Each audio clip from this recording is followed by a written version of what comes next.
Olá, gente, tudo bem com vocês? Nós vamos hoje dar continuidade à nossa disciplina Conteúdos e Didática da Matemática para as séries iniciais do ensino fundamental. Eu sou a professora Cristiana Damasceno e hoje nós vamos trabalhar com a seguinte temática. Nós vamos trabalhar com planejamento da prática pedagógica na matemática, tá certo? Então, nós vamos falar um pouco sobre planejamento, quais são os tipos de planejamento, e vamos apresentar para vocês como planejar uma aula de matemática, tá certo? Eu espero que vocês continuem assistindo essa aula até o final, para que vocês possam compreender todo esse processo dessa disciplina Conteúdos e Didática da Matemática que a gente vem trilhando. Ele vai culminar na aula, né? Então, a gente está agora elaborando o planejamento da aula, para que a gente possa depois agregar recursos a essa aula, uma metodologia e realizar aquilo que é o mais importante na educação, que é o processo de ensino e aprendizagem, tá certo? Mas que para a gente chegar nele, a gente precisa de todo um suporte, toda uma base teórica, histórica, metodológica, para que a gente, didática, né? Para que a gente possa contemplar o aluno com um processo dinâmico, um processo onde ele possa ser protagonista, onde ele possa ser desafiado a conhecer mais, a aprender mais a cada dia. E aí, como problematização inicial, eu trago aqui algumas questões para que a gente possa estar pensando nessa aula de hoje, tá certo? A primeira delas é: quais as finalidades do planejamento educacional? Que aspectos precisam ser observados em relação aos objetivos, conteúdos, estratégias e organização das atividades de ensino-aprendizagem? Então, nós vamos estar respondendo, né? Nós vamos estar dialogando sobre essas questões aqui na aula de hoje, tá certo? Vamos também estar falando sobre o planejamento educacional, plano de ensino, plano de aula, objetivos, conteúdos de ensino e competências. Lembrando que a gente tem hoje a Base Nacional Comum Curricular, que se apresenta não mais com o objetivo, com conteúdo, mas com habilidades, competências, objetos do conhecimento, e vocês vão ver como é que a gente faz isso lá na hora de planejar, tá bom? E a aplicação do conhecimento, que estratégias de integração disciplinar podem ser promovidas por meio dos processos de ensino e de aprendizagem? Nós vamos também estar buscando compreender que estratégias são essas que a gente precisa estar utilizando na hora do planejamento, tá? Então, o que significa planejar o ensino? E o que significa planejamento, plano, projeto, programa? Vocês já escutaram esses nomes? Com certeza, né? Então, a gente vai estar falando um pouquinho de cada um deles, até porque o foco da nossa disciplina é a didática da matemática, não necessariamente os tipos de planos, mas é importante que a gente compreenda esse passo a passo. Então, o planejamento, ele é o processo de tomada de decisões e de organização de ação. E aí o planejamento, ele não é só um planejamento de ensino, planejamento de aula, mas ele é um planejamento da vida, ele é um planejamento de viagem. Planejamento, de forma geral, é um processo de tomada de decisão. A gente vai começar por isso, depois a gente vai fazer isso, em terceiro plano a gente vai fazer isso. A gente tem uma organização de ações que vão ser realizadas, certo? E o que é o plano, Cristiano? O plano é o registro das decisões do planejamento, é o documento. É aquele documento, por exemplo, o plano de ensino, é o planejamento das ações que serão realizadas ao longo de um ano, na escola, na turma do segundo ano, na turma do quinto ano, na disciplina de matemática. Então, é o documento, é o registro desse planejamento, certo? E o programa? Programas são constituídos por um conjunto de projetos com objetivos próximos. A gente pode ter um programa de ensino, existem alguns municípios, alguns estados que trabalham com programas de ensino.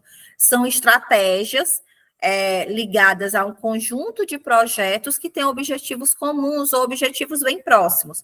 Como, por exemplo, atualmente a gente tem visto muitos programas de ensino trabalhando recomposição de aprendizagem.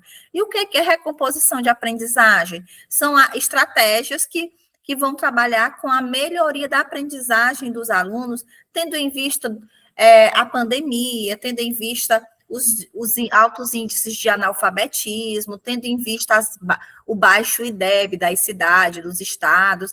Então, existe um programa, né, uma seleção de projetos que vão trabalhar pensando em objetivos próximos. E o projeto sistematiza e estabelece o traçado prévio da operação de uma unidade de ação. E o que é isso, né? O projeto, gente, ele é o estabelecimento de metas próximas, né? Aquilo que a gente quer alcançar, então a gente precisa de projetar objetivos, projetar ações. Eu tenho um projeto didático, eu tenho um projeto político, eu tenho um projeto pedagógico, eu tenho um projeto de uma casa, eu tenho um projeto de um shopping. Então, projetar ações que vão ser desenvolvidas ao longo de um tempo. Por isso, a gente tem metas a serem alcançadas no projeto. E como organizar as atividades de ensino, né? Essas setas nos levam para caminhos, para territórios diferenciados, né? Que caminho seguir? Que estratégias? Como organizar essas atividades? São decisões envolvidas no planejamento, tá? Do ensino. E aí a gente tem algumas questões para serem respondidas.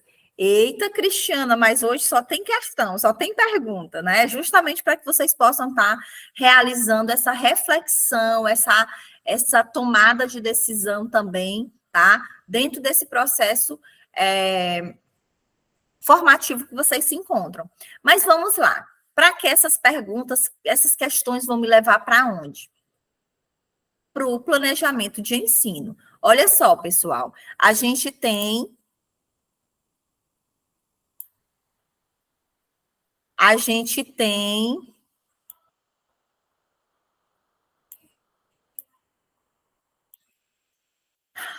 questões. Por quê? Por que eu quero trabalhar esse conteúdo? Por que eu vou trabalhar números no dia a dia?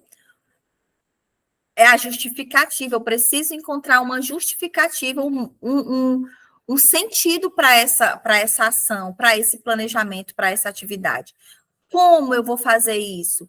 Que estratégias eu vou utilizar para chegar aos objetivos que a gente planejou? Então, é a metodologia, é o caminho que a gente vai seguir, tá? Onde vai acontecer essa aula? Como vai acontecer essa aula? Por que vai acontecer essa aula? Vocês estão percebendo como as perguntas já estão chegando, já estão sendo possíveis de serem respondidas? Então, esse onde pode ser na sala de aula, pode ser em casa, pode ser na frente do computador, pode ser na praça. É o espaço onde vai acontecer aquela ação pedagógica, que é a aula, tá? Quando? Para quê? Para que são os objetivos? Para que eu quero que os meninos aprendam a contar? Para que eu quero que as crianças aprendam as operações básicas? Quando?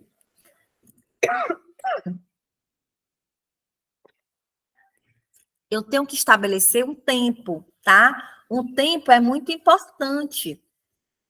Esse tempo é muito importante para um planejamento. Nem pode ser curto demais, nem pode ser longo demais. Não pode sobrar espaço. Não pode sobrar espaço de tempo para haver bagunça, para haver indisciplina. É importante que a programação, que o planejamento de uma aula, ela contemple todo o tempo dessa aula. É uma aula de 1 hora, é uma aula de 2 horas, é uma aula de 4 horas. Então, isso é importante, que o professor, né, que o estudante, ele se organize dentro desse tempo e também dentro do espaço. Com quem? É só com os alunos? É com a família? É com com a outra turma?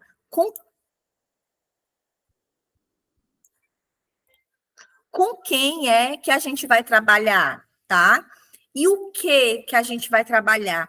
que objeto do conhecimento, que conteúdo é que vai ser trabalhado, vai ser ensinado, vai ser explorado, vai ser dialogado para que gere conhecimento, tá? Então, essas perguntas, elas são imprescindíveis no ato de planejar. Sem elas, nós não construímos um planejamento de ensino, um plano de aula, um projeto, um programa de ensino, tá certo? Então, elas são decisões envolvidas dentro. E aí, a gente tem esse esquema que eu acho super importante trazer para que vocês compreendam como que se dá o planejamento, tá? O planejamento, ele é cíclico, né? Ele passa por etapas e ele retorna a etapas iniciais. Então, a gente tem no planejamento conteúdos, que aí eu deixei de propósito para fazer com vocês, para que vocês possam lembrar, né? Conteúdos esses que também são, né, atualmente são chamados de objetos do conhecimento. Lembram? Objetos do conhecimento.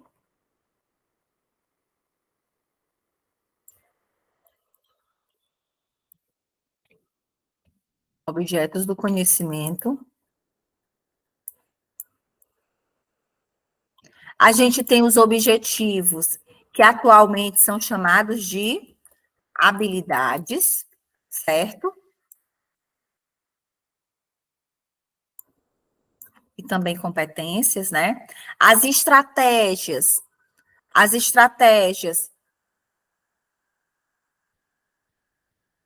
que são também a metodologia, né?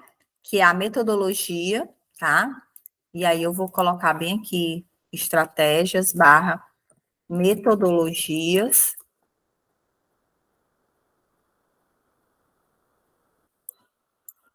E tudo isso vai ser gerado a partir do planejamento, tá, pessoal?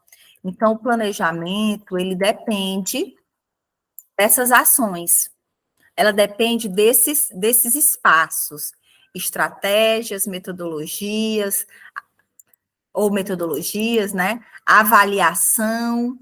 A avaliação é fundamental no início do planejamento, depois do planejamento, eu vou avaliar o que eu já fiz, o que eu estou a fazer, tá? E como que eu estou a fazer.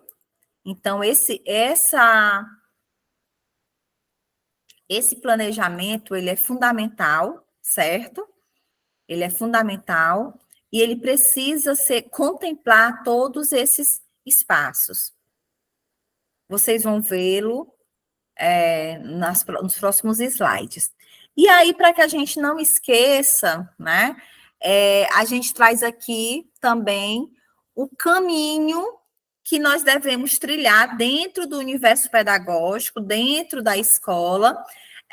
Não existe só um plano, não existe só o plano de aula. Existem planos que estão dentro de um planejamento institucional. Então, vamos lá, Cristiana. Eu posso chamar de via de mão dupla, tá? Então, o plano de aula, eu vou até tentar fazer aqui uma marcação. O plano de aula, ó, o plano de aula, gente,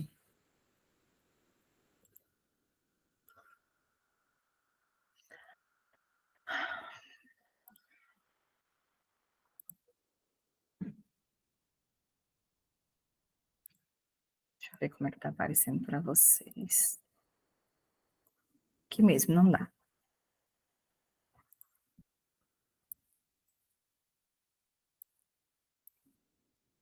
Ó, o plano de aula, ele é a menor unidade, digamos assim, tá? É de onde eu já vou para a sala de aula, dar aula, ministrar a aula, certo? Mas para que eu chegue no plano de aula, eu preciso ter um plano de unidade ou um plano de curso, tá? Ou um plano bimestral, ou um plano mensal, ou um plano semestral. Um plano amplo, que não é o plano de aula a aula, dia a dia, certo? Eu tenho o plano de disciplina ou plano de ensino, que pode substituir esse plano de unidade, certo? Então, por isso que a gente está vendo essa seta aqui, ó, já pulando para o plano de disciplina, porque a maioria das redes não usa esse plano de unidade, mas mesmo assim eu fiz questão de trazer para vocês, tá?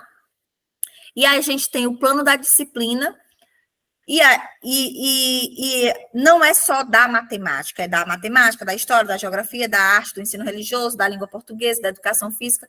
Todo componente curricular possui um plano de disciplina, certo? Com objetivos, habilidades, conteúdos, objetos do conhecimento, com estratégias que vão ser utilizadas ao longo do ano, do semestre, do bimestre, com processos avaliativos claros. E acabou-se os planos? Nananina, não. A gente tem o que a gente chama de planejamento curricular, tá? Que está dentro do currículo. Lembra da aula que a gente estudou os currículos? Currículo a BNCC, né? Que é a base, e os currículos estaduais e os currículos municipais, tá? Os currículos que vêm atender a esse planejamento curricular. Então, na cidade de Parnaíba, eu tenho um planejamento, um plano curricular, uma matriz curricular que contempla 6 aulas de língua portuguesa, 6 aulas de matemática, 4 aulas de ciências, 4 aulas de história. E esse planejamento curricular, ele vai depender da região, ele vai depender da estratégia utilizada na rede de ensino, seja ela estadual, municipal ou rede particular, tá? E o planejamento institucional, gente, o planejamento institucional, ele está muito relacionado com o projeto pedagógico da escola, tá? É o plano feito, realizado, pensado para a instituição. Metas que vão ser alcançadas, que precisam contemplar esse planejamento curricular, que precisam contemplar o plano de disciplina, que precisam contemplar os planos de aula, tá? Então, se você chega numa escola e você pede para ter acesso à proposta pedagógica dessa escola, provavelmente, nessa proposta pedagógica, ele vai ter um plano institucional. E o plano institucional é essa própria proposta pedagógica. Vocês entendem? Então, o PP, que a gente chama, né, que é proposta pedagógica, que antigamente a gente chamava PPP, projeto político-pedagógico, proposta político-pedagógica, ele é esse planejamento institucional.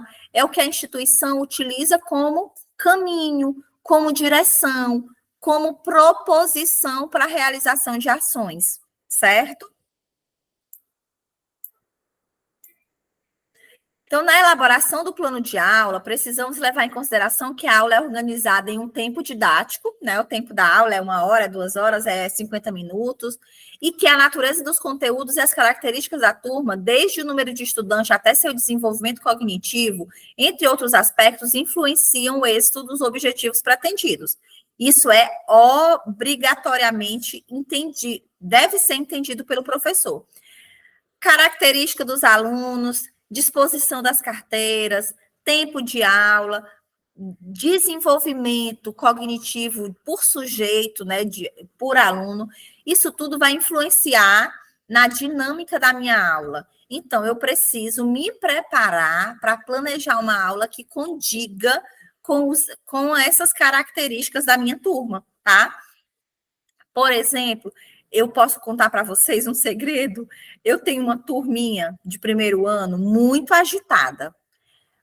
Muito agitada. Então, tudo que eu quero trabalhar naquele dia, o que é mais importante, eu preciso trabalhar no primeiro momento, até a hora do recreio. Porque depois do recreio, eles ficam agitados, eles querem ir para o parque, eles querem saber a hora que vai terminar a aula, porque na dinâmica da escola, as crianças não vão para o parque na hora do recreio, mas o maior desejo deles é ir ao parque na hora do recreio.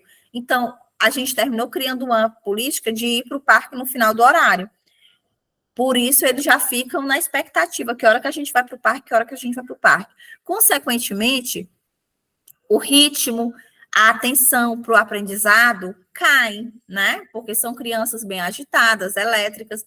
Então, a gente precisa criar uma dinâmica diferente. O conteúdo que é mais denso, que é mais difícil, precisa ser trabalhado no primeiro horário, no primeiro momento, e o conteúdo mais leve, mais dinâmico, mais divertido, no segundo horário, justamente para prender a atenção deles. Então, eu já sei disso, eu já sei da dinâmica da minha turma. Consequentemente, eu preciso planejar de acordo com as especificidades da minha turma, certo? Então, como podemos analisar o plano de aula proposto pelos colegas? Que aspectos precisam ser observados em relação aos objetivos, conteúdos, estratégias de organização das atividades de ensino e aprendizagem? A gente precisa levar em consideração esses aspectos anteriores, do slide anterior que a gente estava conversando, né? A gente precisa saber como que é essa turma, como é que está o desenvolvimento dela. Será que vale a pena eu propor um conteúdo de matemática que os alunos não dominam ainda os seus pré-requisitos? Só porque eu tenho que dar conta do conteúdo curricular, do planejamento curricular da escola? A gente precisa pensar sobre isso, né? Então, em relação aos objetivos e habilidades, os objetivos, eles orientam o que os alunos devem ser capazes de fazer ou saber. A gente precisa se perguntar, será que os objetivos que eu estou propondo, as habilidades que estão sendo propostas, mesmo lá na BNCC, mesmo lá no currículo do Estado, eles estão contemplando as capacidades dos alunos, o que eles são capazes de fazer e de saber? Os objetivos fornecem uma descrição dos resultados de aprendizagem desejados? É possível a gente descrever esses resultados? Os objetivos estão informados com verbos no infinitivo? Ou o estudante será capaz de... Outra coisa importantíssima no planejamento, gente, os objetivos, as habilidades que estão sendo propostas para os alunos, são realizáveis? Ou é algo que fica no plano das ideias? É algo que não é possível realizar com crianças de primeiro ano, de segundo ano, até o quinto ano? Então, o planejamento, ele é algo tão importante quanto a execução dele, que é a aula propriamente dita, tá? Uma aula mal planejada, ela é mal planejada, né? Consequentemente, vai ser uma aula ruim, tá? Uma aula boa, bem planejada, vai ser uma aula boa. Então, é importante que a gente atente que o planejamento é a alma do negócio. Não tem a história que a propaganda é a alma do negócio? Pois o planejamento é a alma da aula. Não há uma aula sem planejamento. Não há uma aula sem organização dessas estratégias, desse tempo didático, dessa sistematização do processo avaliativo, do conteúdo com o objetivo. É importantíssimo, é imprescindível, tá? Em relação ao conteúdo, que são os objetos do conhecimento, eles são coerentes com os objetivos propostos? Eles estão casando, né? O objetivo está casando com o conteúdo? Ou não? O conteúdo diz uma coisa, o objetivo diz outra. Estão contemplados nos objetivos e na proposta de desenvolvimento da aula? Não adianta eu propor uma estratégia bem legal, bem divertida, se não está contemplando aquele conteúdo, né? Não é? Os conteúdos, eles estão articulados do geral para o particular ou do particular para o geral? Isso é muito importante, nós precisamos levar em consideração que alguns conteúdos, eles precisam ser trabalhados do geral para o particular e outros conteúdos precisam ser trabalhados do particular para o geral. Na matemática, propriamente dita, nós devemos nos ater a questões particulares, para que a gente possa partir para as generalizações, certo? Isso por quê? Porque os alunos, eles estão no processo de construção desse saber matemático. Então, não adianta eu chegar com aquilo que é complexo e querer que eles depois aprendam o que é simples. Deve ser o processo inverso. O que é simples para que eles possam construir os degraus da aprendizagem matemática, tá certo? Em relação ao desenvolvimento da aula, o desenvolvimento da aula, gente, é a metodologia, né? A metodologia, as estratégias, o passo a passo, tá? Se a gente pensar numa receita de bolo, é o modo de fazer o desenvolvimento da aula. As atividades possibilitam mobilizar os conhecimentos prévios dos estudantes. E o que são conhecimentos prévios, Cristiana? Conhecimentos prévios é aquilo que o aluno já traz de casa. Se nós vamos trabalhar com a adição, será que eu não posso pedir para os meninos, para as crianças, olhem, amanhã vocês vão trazer tampinhas de garrafa, vocês vão trazer palitos de picolé, vocês vão trazer caixa de sapato, e aí as crianças vão ficar assim, meu Deus, essas coisas tem lá em casa. E aí, quando eles trazem no dia seguinte, a gente vai fazer o que? A gente vai juntar. E a gente vai mostrar para eles como é que se junta. E a gente junta as crianças, e a gente junta as tampinhas e os palitos de picolé, e a gente coloca tudo dentro da caixa, e a gente mostra para eles como é que é o processo de adicionar. E a gente faz isso partindo dos conhecimentos prévios. Eles sabem o que são tampinhas, eles sabem o que é palito, eles sabem o que é juntar, né? A gente faz até brincadeira, junta todo mundo, separa todo mundo, junta todo mundo, separa todo mundo. Os conteúdos, eles são propostos de forma significativa e contextualizada. Esse exemplo que eu acabei de dar para vocês, ele é um conteúdo que a gente pode trabalhar de forma significativa e contextualizada, né? A gente pode pedir para eles trazerem frutas para a escola, e a gente vai juntar essas frutas, a gente vai somar essas frutas. O João trouxe 2 bananas e a Antônia trouxe 2 maçãs. Quantas maçãs os dois têm ao todo? Quantas frutas, aliás? Quantas frutas eles têm ao todo? 2 bananas mais 2 maçãs é igual a... E eles vão juntar, vão fazer esse cálculo concretamente, depois eles vão dizer 4, professora. Então, isso é contextualizado, né? Isso é significativo. Mas se eu trago para os meus alunos uma questão... Maria foi à feira e comprou 5 bergamotas. Os meninos vão ficar pensando, o que é isso? Né? Eles não têm costume com essa palavra, com essa nomenclatura de fruta. Então, é algo descontextualizado das crianças. 2 maçãs, 2 bananas, é caju, é acerola, é aquilo que é próprio da comunidade em que a criança está estuda e mora, tá bom? As atividades provocam conflito cognitivo. Esse conflito é o conflito mais importante no processo de aprendizagem. Não é conflito de gostar, de não gostar, de sentimentos, não. É o conflito da construção do conhecimento, tá? Então, as atividades, elas precisam provocar esse conflito cognitivo. Porque se elas não provocam, se tudo que eu trago para a sala de aula os alunos já sabem, o que eu vou ensinar? Eu preciso trazer algo que desafie os alunos, algo que faça com que eles possam ir além daquilo que eles já conhecem, certo? As atividades são incentivadoras em relação à aprendizagem dos novos conhecimentos, dos novos conteúdos. Elas geram esse desafio, né? Elas geram esse conflito cognitivo, ou elas são atividades fáceis que os meninos já sabem resolver. Eu estou sempre falando meninos, né? Porque eu penso nas crianças, eu penso nos meus alunos pequenos. Então, será que os alunos, esses conteúdos condizem com o desenvolvimento cognitivo dos alunos, tanto para mais como para menos? Vocês estão entendendo?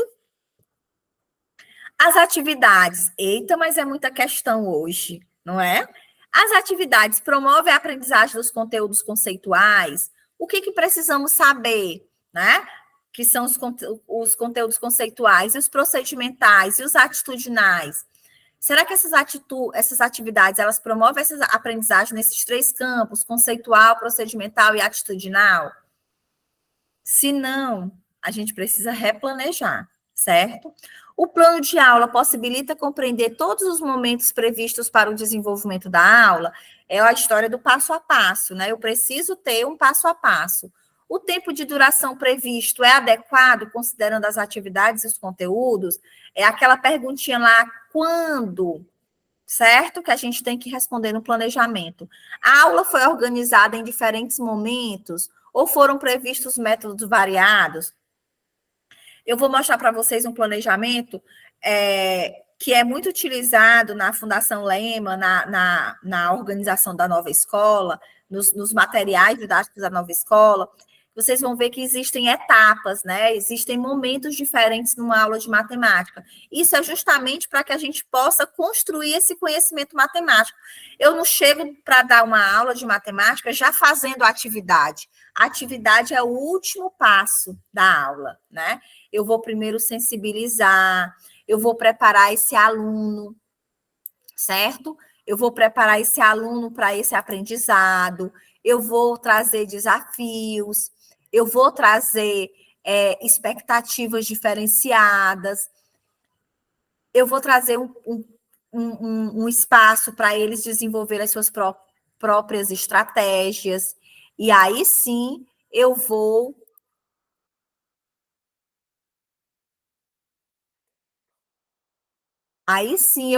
fazer com que o aluno chegue à atividade, certo? Então, essas ações, essas etapas, elas são importantes, elas são sugestões, né, de planejamento que a gente pode estar desenvolvendo na nossa prática docente, tá certo? E aí a gente tem aqui, né, um esquema para mostrar para vocês que esse esquema ele leva em consideração aquelas primeiras questões que eu trouxe, né, em nuvens. Então a gente tem o que e para quê como conhecimento, certo? A gente tem as capacidades ou habilidades que são como fazer, que é justamente o trabalho com competências e habilidades busca justamente a possibilidade do aluno saber fazer, né? Ele fazer uso desse conhecimento no seu dia a dia. E por isso que a gente tem esse aspecto procedimental, esse aspecto da habilidade. E as atitudes, quais são os valores, quais são os comportamentos que vão ser desenvolvidos depois desse conhecimento, certo? Então, é imprescindível que a gente junte tudo isso, né? E tudo isso vai gerar o quê? Vai gerar competência, que são as faculdades de mobilizar um conjunto de recursos cognitivos para solucionar com pertinência e eficácia uma série de situações, tá? E quem disse isso para a gente sobre as competências e habilidades foi Pirrinot, tá? E aí, a gente já falou que o planejamento tem objetivos, que são as habilidades, conteúdos, que são os objetos do conhecimento, tem várias questões para serem respondidas, e eu trago mais uma questão para vocês. Como promover inovações no ensino ou um ensino inovador? Tendo em vista que a gente vive um processo de globalização, que a gente vive um momento em que as pessoas, os alunos, eles são tecnológicos, né? Eles são digitais, eles são nativos digitais, tá? E aí as inovações no ensino, elas precisam ser pensadas a partir desse esquema, né? De professor, a interação entre o professor, entre o aluno, entre o conteúdo, é importantíssimo, tá? Para que não só o professor fale, mas que o aluno também possa promover a ampliação do seu repertório cognitivo dentro da sala de aula, certo? Quais são os princípios que sustentam as aulas inovadoras? Vocês saberiam me responder?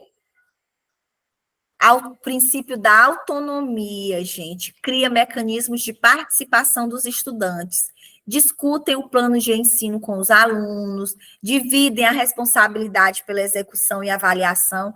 A autonomia dada aos alunos, ela é fundamental no processo de construção do planejamento e da aula propriamente dita, que vai gerar o quê? Aprendizado, certo?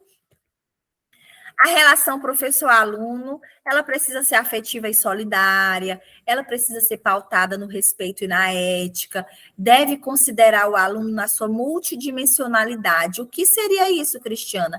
É entender que o aluno, ele pode ser muito bom em língua portuguesa e não tão muito bom em matemática, que ele pode ser extrovertido na aula de história, mas ele pode ser introspectivo no momento na aula de arte, né? Então, a gente precisa levar em consideração essa multidimensionalidade dos nossos alunos. E aí a gente precisa também, outro aspecto que vai validar essas inovações, essa capacidade de ampliação de repertório do conhecimento, é a relação objetivo, conteúdo e avaliação, dentro de um ensino com pesquisa, dentro de uma organização do tempo e do espaço, bem planejado, de ação intencional e planejada, o uso de tecnologias da comunicação e da informação também são muito importantes. O uso da calculadora, por exemplo, antigamente, na minha época, né, de anos iniciais, que nem eram anos iniciais, era ensino fundamental somente, usar calculadora, usar aquele lapisinho cheio cheio de tabuada, era pecado, né? Era nota zero, era tirar ponto do aluno. Hoje não, hoje a gente pode possibilitar uma aula com a calculadora. A gente precisa ensinar o aluno a utilizar a calculadora. Vocês sabem que existem adultos que não sabem usar a calculadora?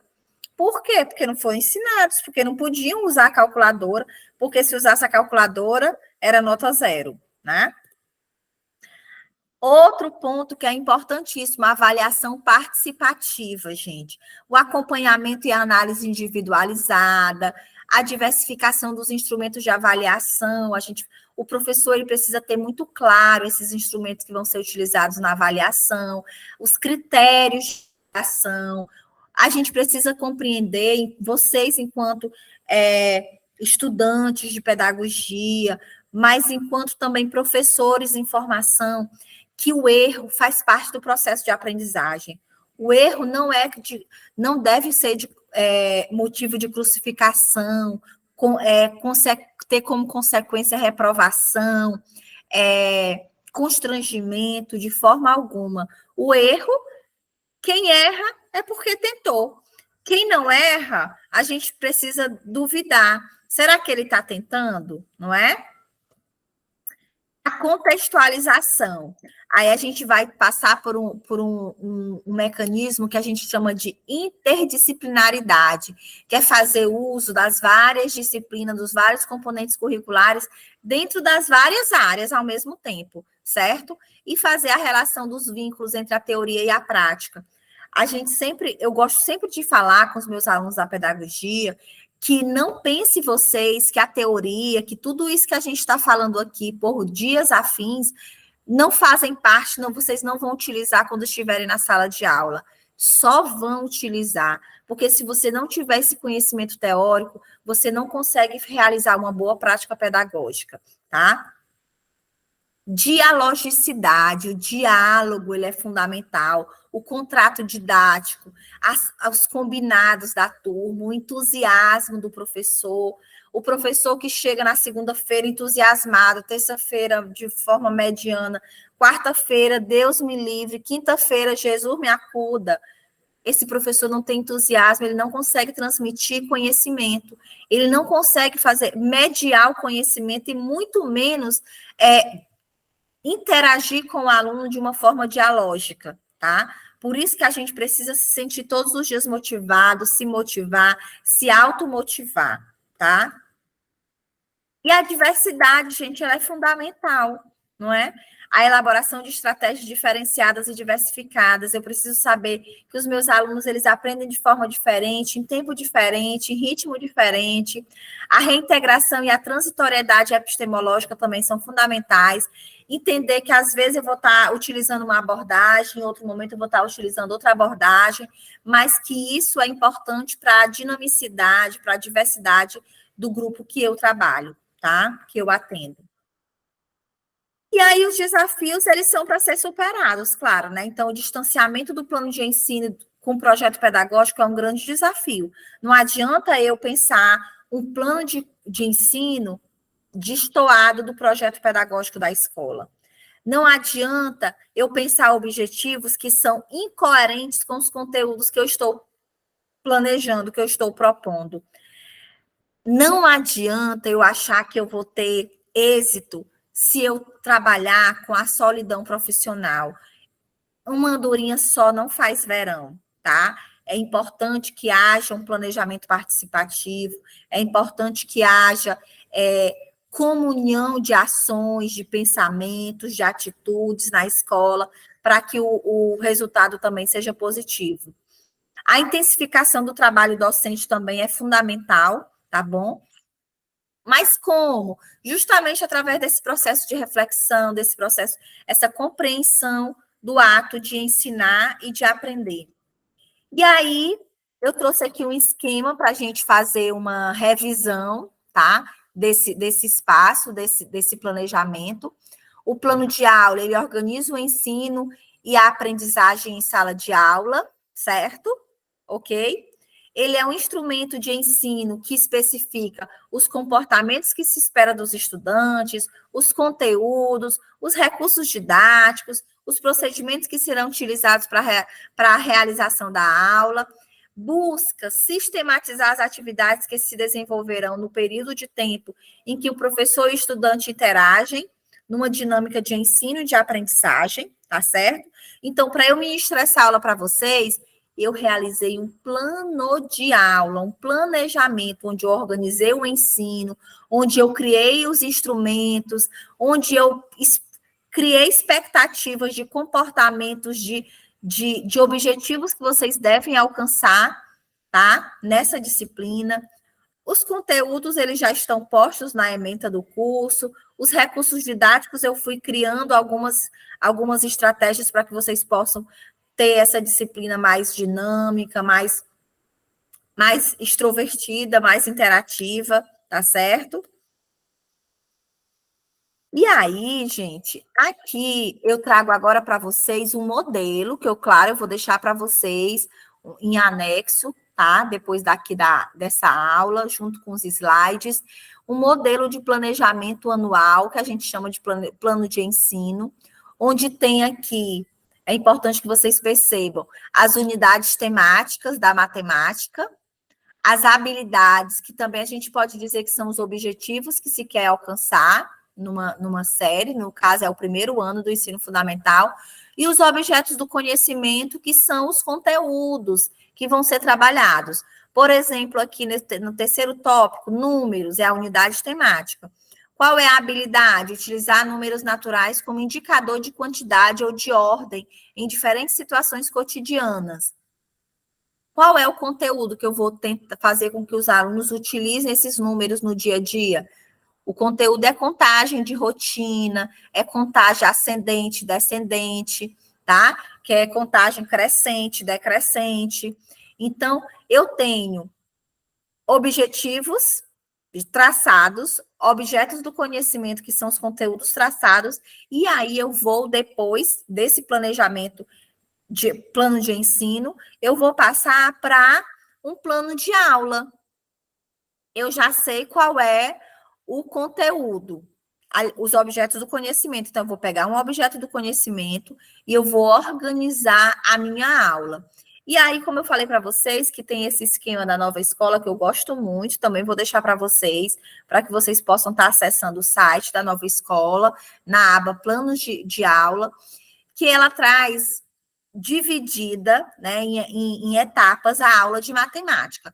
Como que é essa divisão? Com aquecimento, que é o que eu chamo de sensibilização de aula. Já. Atividade que vai ser realizada, né? Buscando fazer com que os alunos já despertem para esse conhecimento. O painel de soluções, que é a análise dos resultados da atividade. A sistematização, que é a retomada dos conceitos que foram apresentados. O encerramento da aula, que é uma roda de conversa, que é uma avaliação, uma forma de avaliar a aula, e o raio-x, que é uma atividade para verificar a aprendizagem dos alunos. Como é que está isso de forma bem descrita? O objetivo da aula, olha só, é identificar figuras geométricas planas existentes em objetos no mundo físico de acordo com suas características. Esse é o objetivo dessa aula do primeiro ano.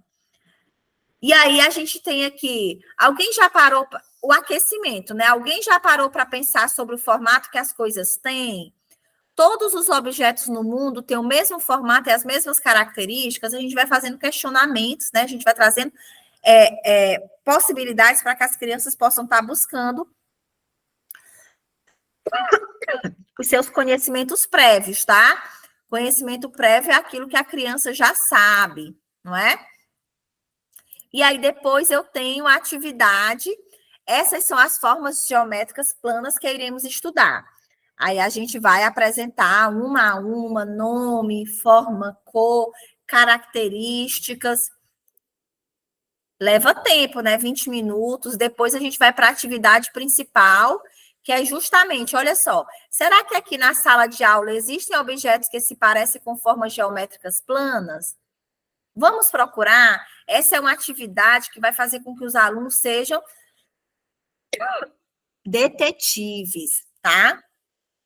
E aí depois eles vão listar os objetos que encontraram na sala, registrando as características. Por exemplo, a porta. A porta tem um formato de retângulo.